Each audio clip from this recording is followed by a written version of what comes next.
Hi, I am Roger Zeus, Managing Director of Alpha Academy and Genius Integrated School, Alappuzha, Kottakkal and UAE.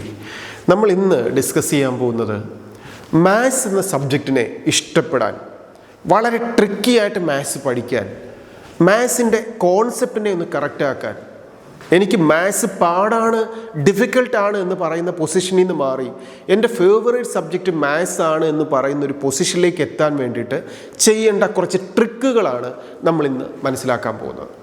ഒത്തിരിയധികം കാര്യങ്ങളൊന്നുമില്ല, ഒരു 8 കാര്യങ്ങളിലൂടെ നമ്മളൊന്ന് മുന്നോട്ട് പോയാൽ മതി. 1 by 1 ആയിട്ടൊന്ന് ശ്രദ്ധിച്ചാൽ വളരെ ഈസിയായി നമുക്ക് മാത്സിനെ നമ്മുടെ കയ്യിലേക്ക് ഒതുക്കാം. ഏറ്റവും കൂടുതൽ മാർക്ക് സ്കോർ ചെയ്യാൻ പറ്റുന്ന സബ്ജക്റ്റാണ് മാത്സ്. നമുക്കറിയാം, വേറെ ഏത് സബ്ജക്റ്റ് പഠിച്ചാലും, ഫിസിക്സ് എടുത്താലും കെമിസ്ട്രി എടുത്താലും ബയോളജി എടുത്താലും അതിനൊക്കെ ഒത്തിരി തിയറി കോൺസെപ്റ്റുകളുണ്ട്. പക്ഷേ മാത്സിൽ കോൺസെപ്റ്റ് വളരെ കുറച്ചേ ഉള്ളൂ, പക്ഷേ കാൽക്കുലേഷൻസ് ആണ്. ആ കോൺസെപ്റ്റിൻ്റെ ബേസ് ഒന്ന് ക്ലിയർ ആക്കണം, അത്ര മാത്രമേ ഉള്ളൂ മാത്സ്. അപ്പോൾ മാത്സ് ഒന്ന് ഈസി ആക്കണ്ടേ? നമുക്ക് പഠിക്കാം. വളരെ പെട്ടെന്ന് മാത്സ് ഈസി ആക്കാനുള്ള ട്രിക്കിലൂടെ നമുക്കൊന്ന് പോകാം. അപ്പോൾ നമ്മൾ ആദ്യം തന്നെ മനസ്സിലാക്കേണ്ടത് ഈ മാത്സ് എന്ന് പറഞ്ഞാൽ എന്താണ്. കുട്ടികളെ സംബന്ധിച്ചിടത്തോളം ക്ലാസ്സിലിരുന്ന് ഇപ്പോൾ ട്രിഗ്നോമെട്രി അങ്ങോട്ട് പഠിപ്പിക്കാൻ തുടങ്ങി. ട്രിഗ്നോമെട്രി എന്ന് കുറച്ച് ക്വസ്റ്റ്യൻ ചെയ്യാൻ പറ്റാതെ വരുമ്പോൾ ഉടനെ തന്നെ പറയുന്നു, എനിക്ക് മാത്സ് പാടാണ്. അങ്ങനെ പറയേണ്ട കാര്യമില്ല.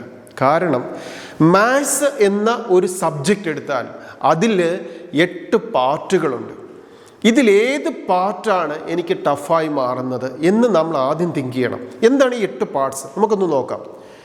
കോർ മാത്തമാറ്റിക്സ് ഫീൽഡ്സ് എന്ന് പറയുന്നത് first one arithmetic, second is algebra, third is geometry, next is trigonometry, calculus, number system, statistics and probability.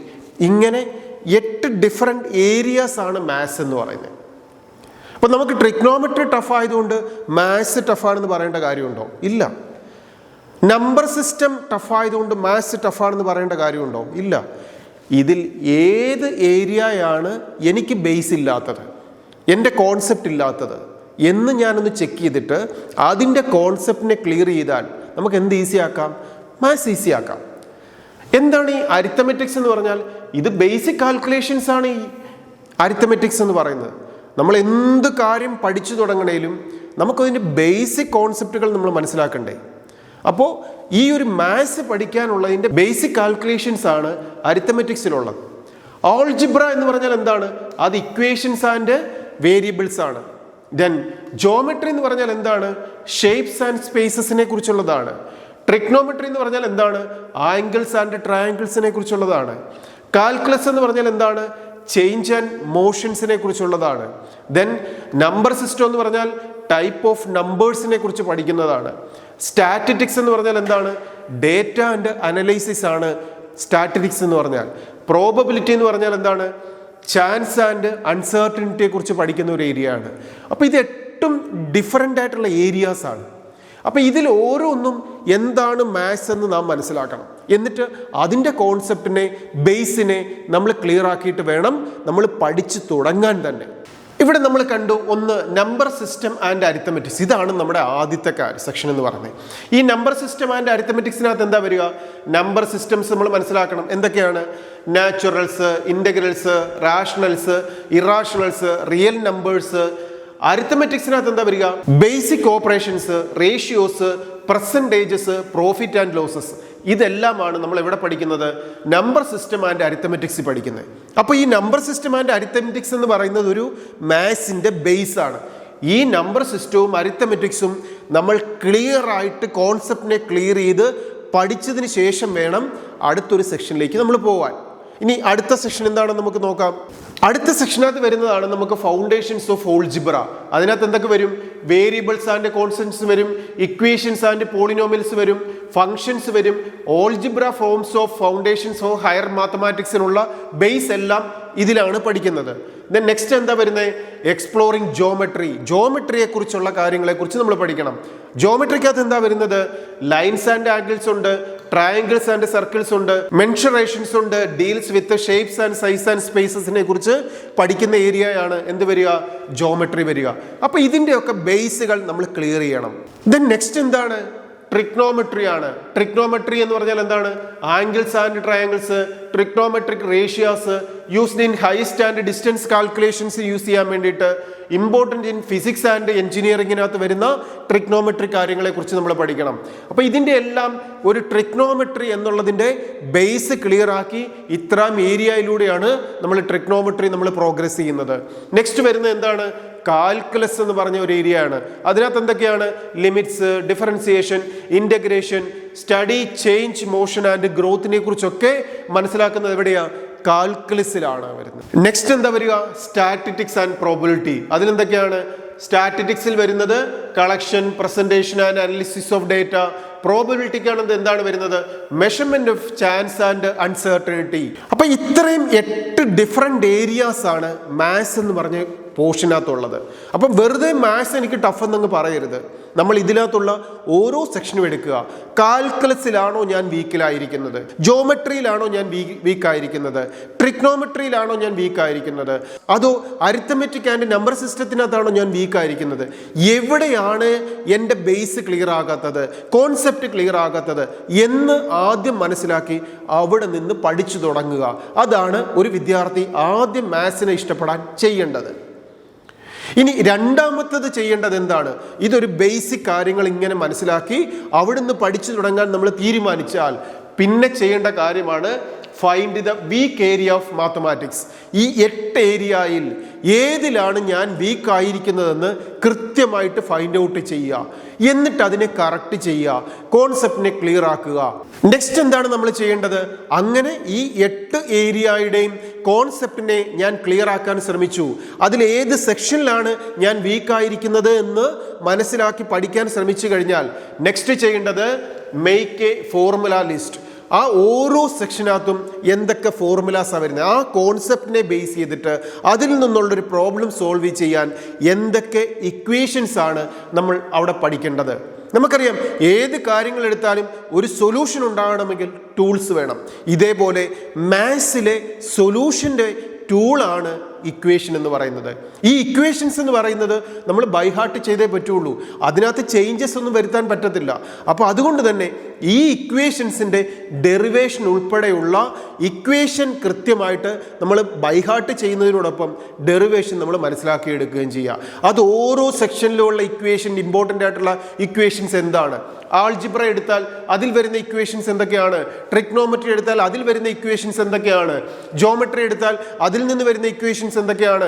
Calculus എടുത്താൽ, സ്റ്റാറ്റിസ്റ്റിക്സും പ്രോബബിലിറ്റി എടുത്താൽ, ഇങ്ങനെ ഒരു തിയറി കോൺസെപ്റ്റ് ഓരോന്നിനെ ബേസ് ചെയ്ത് നമ്മൾ മനസ്സിലാക്കിയെടുത്താൽ അതിൽ യൂസ് ചെയ്യുന്ന ഇക്വേഷൻസ് എന്തൊക്കെയെന്ന് നമ്മൾ പഠിച്ചു വെക്കണം. തേർഡ് നമ്മൾ എന്താണ് ചെയ്യേണ്ടത്? That's a very very very important session. That is recheck the questions. This is recheck the questions. Sir ഇവിടെ പറഞ്ഞത് ചെക്ക് ദ ക്വസ്റ്റ്യൻസ് അല്ലെങ്കിൽ പ്രാക്ടീസ് ദ ക്വസ്റ്റ്യൻസ് എന്നല്ല. This is really very very very important വേർഡാണ്. Recheck the questions എന്നാണ് പറഞ്ഞത്. കാര്യം, നമ്മളൊരു കാര്യം പഠിക്കാൻ തീരുമാനിച്ചു, ഒരു നമ്പർ സിസ്റ്റം പഠിക്കാൻ തീരുമാനിച്ചു, കാൽക്കുലസ് പഠിക്കാൻ തീരുമാനിച്ചു, അല്ലെ ട്രിഗ്നോമെട്രി പഠിക്കാൻ തീരുമാനിച്ചു. എന്താണോ പഠിക്കുന്നത് അത് ആദ്യം എവിടുന്നാണ് പഠിക്കുന്നത്? നമ്മളൊരു ക്ലാസ് റൂമിലിരുന്ന് ഒരു അധ്യാപകൻ അതിൻ്റെ കോൺസെപ്റ്റ് പഠിപ്പിക്കും. എന്നിട്ട് എന്ത് ചെയ്യും? അതിൻ്റെ ഇക്വേഷൻസ് പറഞ്ഞു തരും. എന്നിട്ട് ക്ലാസ്സിൽ തന്നെ നമ്മളെ കുറച്ച് ക്വസ്റ്റ്യൻസ് ചെയ്യിപ്പിക്കും. അപ്പോൾ അധ്യാപകൻ നന്നായിട്ട് മാത്സിനെ കുറിച്ച് പഠിപ്പിക്കാൻ പറ്റുന്ന അധ്യാപകർ നിങ്ങളെ പഠിപ്പിക്കുന്നതുകൊണ്ട് തന്നെ കോൺസെപ്റ്റ് മനസ്സിലാവും, ഇക്വേഷൻസ് മനസ്സിലാവും. അതിനെ ബേസ് ചെയ്ത് പ്രോബ്ലം സോൾവ് ചെയ്യുന്നത് നമുക്ക് നന്നായിട്ട് മനസ്സിലാവും. നമ്മൾ എന്നിട്ട് എന്താ ചെയ്യുക? ഈ പ്രോബ്ലംസ്, ക്വസ്റ്റ്യൻ ആൻസറുകൾ നമ്മുടെ ബുക്കിലോട്ട് കോപ്പി ചെയ്യും. ഇത് കോപ്പി ചെയ്ത് വെച്ച് കഴിഞ്ഞാൽ ഞാൻ ഇതെല്ലാം പഠിച്ചു എന്നുള്ളതാണ് ധാരണ. പക്ഷെ അങ്ങനെയല്ല. മാത്സിനൊരു പ്രശ്നമുണ്ട്. മാത്സിനെ സംബന്ധിച്ചിടത്തോളം നമ്മൾ ക്ലാസ്സിൽ ചെയ്യിപ്പിച്ച സെയിം ക്വസ്റ്റ്യൻ നമ്മൾ വീട്ടിൽ പോയിരുന്ന് അല്ലെങ്കിൽ നമ്മുടെ സ്റ്റഡി ടൈം കഴിഞ്ഞാൽ നമ്മൾ ഇരുന്ന് റീചെക്ക് ചെയ്ത് പഠിക്കണം. എക്സാമ്പിൾ, ഇന്ന് ക്ലാസ്സിൽ ചെയ്യിപ്പിച്ച സെയിം ക്വസ്റ്റ്യൻ, ആ ക്വസ്റ്റ്യൻ നമ്മൾ ബുക്ക് എടുത്തിട്ട് എഴുതി വെച്ചിരിക്കുന്നത് ഒന്ന് വായിക്കാൻ ശ്രമിച്ചാൽ നമുക്കിതെല്ലാം അറിയാമെന്ന് തോന്നും. അത് മാത്സിൻ്റെ ഒരു കുഴപ്പമാണ്. പക്ഷേ നമ്മൾ ക്ലാസ്സിൽ ചെയ്യിപ്പിച്ച സെയിം ക്വസ്റ്റ്യൻ ബുക്കിൽ എഴുതി വെച്ചിരിക്കുന്നത്, ആ ക്വസ്റ്റ്യൻ മാത്രം ഒരു പേപ്പറിലോട്ട് എഴുതിയിട്ട് അത് സെൽഫായിട്ടൊന്ന് ചെയ്യാൻ നോക്കിയാൽ ഞാൻ ഉറപ്പ് തരാം 99% കുട്ടികൾക്കും അത് സ്വന്തമായി ചെയ്യാൻ സാധിക്കത്തില്ല.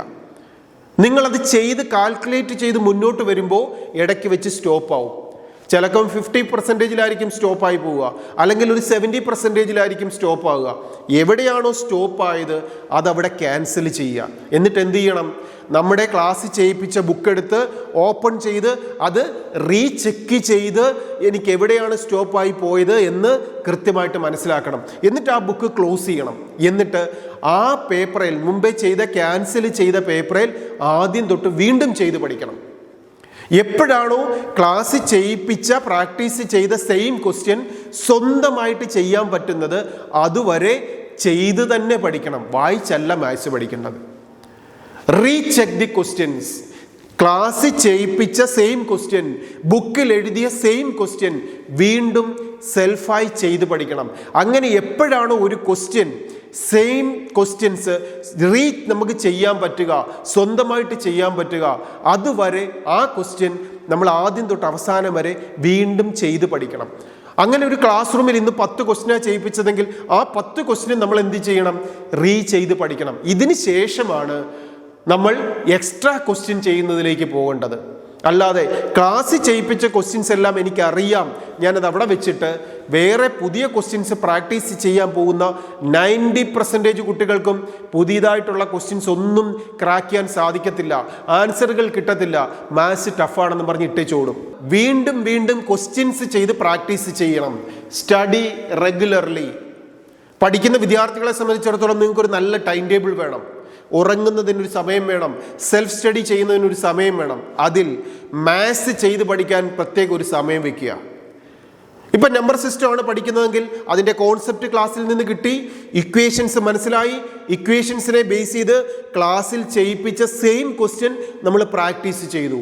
ഇനി ഇത് കൂടാതെ നമ്മൾ ചെയ്ത ആ എഴുതി വെച്ച ഫോർമുല ബുക്ക് ഉണ്ടല്ലോ, ആ ഫോർമുല ബുക്കിലെ ഓരോ ഫോർമുലയെയും ബേസ് ചെയ്തിട്ട് ഒരു 10 മുതൽ 20 ക്വസ്റ്റ്യൻസ് വീതം സെൽഫായിട്ട് ചെയ്ത് പഠിക്കണം. ഒരു ചാപ്റ്റർ എടുത്താൽ ഒരു 10 ഇക്വേഷനൊക്കെ വരത്തുള്ളൂ. ആ ഓരോ ഇക്വേഷനെയും ബേസ് ചെയ്തിട്ട് ഒരു 20 ക്വസ്റ്റ്യൻസ് വീതം, 20 ക്വസ്റ്റ്യൻസ് വീതം നമ്മൾ ചെയ്ത് പഠിച്ചാൽ പിന്നെ ഏത് ക്വസ്റ്റ്യൻ കാണുമ്പോഴും അതിൽ ഏത് ഇക്വേഷനാണ് അപ്ലൈ ചെയ്യേണ്ടത്, ഏത് കോൺസെപ്റ്റാണ് അതിൽ വരുന്നത് എന്ന് കൃത്യമായിട്ട് നമുക്ക് ഫൈൻഡ് ഔട്ട് ചെയ്യാൻ പറ്റും. അപ്പോൾ നമ്മുടെ ടൈം ടേബിളിൽ ഇങ്ങനെ ക്വസ്റ്റ്യൻ ചെയ്ത് പ്രാക്ടീസ് ചെയ്താൽ എല്ലാ ദിവസവും കൃത്യമായി മാത്സിന് വേണ്ടി ഒരു സമയം, ഒരു 30 മിനിറ്റ്സോ 1 അവറോ നമ്മൾ ടൈം മാറ്റിവെക്കുക. കാരണം മാത്സ് സബ്ജക്റ്റ് ഏറ്റവും ഈസിയാണ്. മറ്റുള്ള സബ്ജക്റ്റുകളൊക്കെ വിവരിച്ചെഴുതുമ്പോൾ അവിടെ ടീച്ചേഴ്സിന് മാർക്ക് കുറയ്ക്കാം. പക്ഷേ ഇവിടെ മാത്സിനെ സംബന്ധിച്ചിടത്തോളം നമ്മുടെ കാൽക്കുലേഷൻ കറക്റ്റാണ്, കറക്റ്റ് ആൻസർ കിട്ടിയിട്ടുണ്ടെങ്കിൽ അവിടെ ഫുൾ മാർക്കാണ് നമുക്ക് കിട്ടുക. അപ്പോൾ 100% മാർക്ക് ഈസി ആയിട്ട് സ്കോർ ചെയ്യാൻ പറ്റുന്ന സബ്ജക്റ്റാണ് മാത്സ്. പക്ഷെ എന്ത് ചെയ്യണം? പഠിക്കേണ്ടത് പോലെ പഠിക്കുക. ഇനി അടുത്ത സ്റ്റെപ്പ്, നമ്മൾ ഈ പഠിച്ച കോൺസെപ്റ്റിൽ നിന്നും ഇക്വേഷൻസിൽ നിന്നും ക്ലാസ് ചെയ്യിപ്പിച്ച വർക്കൗട്ട് ക്വസ്റ്റ്യൻസിൽ നിന്നും നിരന്തരമായിട്ട് ക്വസ്റ്റ്യൻ പ്രാക്ടീസ് ചെയ്യുന്ന ഒരു കുട്ടിയെ സംബന്ധിച്ചിടത്തോളം പിന്നെ ചെയ്യേണ്ട ഒരു കാര്യം എന്ന് പറയുന്നത് ഈ മാത്സിനെ നമ്മുടെ റിയൽ ലൈഫിലേക്ക് അപ്ലൈ ചെയ്യാൻ ശ്രമിക്കുക. മാത്സ് എങ്ങനെയാണ് റിയൽ ലൈഫിൽ അപ്ലൈ ചെയ്യുക? എക്സാമ്പിൾ, ഇപ്പം നമ്മൾ വീട്ടിലിരുന്നിട്ട് ഒരു ഗ്ലാസ്സിൽ വെള്ളം എടുത്ത് ഒന്ന് കുടിക്കാൻ ശ്രമിക്കുക. അങ്ങനെ കുടിക്കാൻ ശ്രമിക്കുന്ന സമയത്ത് ആ ഒരു ഗ്ലാസ്, അതിൻ്റെ ഷേപ്പ് എന്താണ്, അതിൽ എത്ര ക്വാണ്ടിറ്റി വാട്ടറാണുള്ളത്, ആ ക്വാണ്ടിറ്റി വാട്ടറിൽ നിന്ന് ഞാൻ കുറച്ച് വെള്ളം കുടിച്ചു കഴിയുമ്പോൾ എത്ര വോളിയം വെള്ളമാണ് അവിടെ കുറയുന്നത്.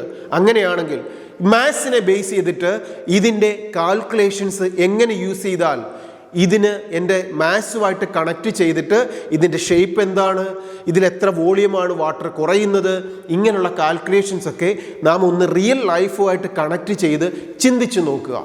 അപ്പം മാത്സിനെ നമുക്ക് ഈസി ആക്കാം. അത് ഷേപ്പ് ആയിക്കോട്ടെ, ട്രയാങ്കിൾസ് ആയിക്കോട്ടെ, മോഷൻ ആയിക്കോട്ടെ, ഒരു ഫിസിക്സിലും കെമിസ്ട്രിയിലും വേണ്ട ഇക്വേഷൻസ് ഒക്കെ നമ്മുടെ റിയൽ ലൈഫിൽ മാത്സിൽ നിന്ന് വരുന്ന ആ ഇക്വേഷൻസിനെ ആണ് യൂസ് ചെയ്തിട്ടാണ് നമുക്ക് വളരെ ഈസിയായി ക്രാക്ക് ചെയ്യാനും കാൽക്കുലേറ്റ് ചെയ്ത ആൻസറിലേക്ക് എത്താൻ സാധിക്കുക. അപ്പോൾ ഈ പഠിക്കുന്നതൊക്കെ നോട്ട്ബുക്കിലും പഠന സമയത്ത് മാത്രമല്ല വേണ്ടത്.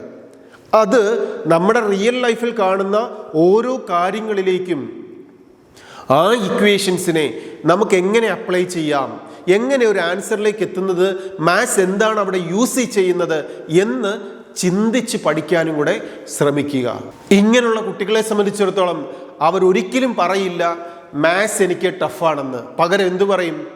നമ്മൾ പഠിക്കാൻ മാത്സിൻ്റെ ബുക്ക് എടുത്ത് വെച്ച് നമ്മൾ പഠിക്കാൻ തുടങ്ങുമ്പോൾ തന്നെ നമ്മൾ പറയേണ്ട ആദ്യത്തെ വാക്കാണ് my favourite subject is maths, I love maths, I will score 100% mark in maths എന്ന് പറഞ്ഞ് ആ അഫർമേഷൻസോട് കൂടി തന്നെ വേണം നമ്മുടെ പഠനം തുടങ്ങാൻ. അല്ലാതെ മാത്സിൻ്റെ ബുക്ക് കാണുമ്പോഴേ ഇത് ടഫാണെന്ന് ചിന്തിക്കരുത്. കാരണം മാത്സിനകത്ത് 8 വെർട്ടിക്കൽസ് ഇമ്പോർട്ടൻ്റ് ഏരിയാസ് ഉണ്ടെന്ന് നമ്മൾ മനസ്സിലാക്കുക.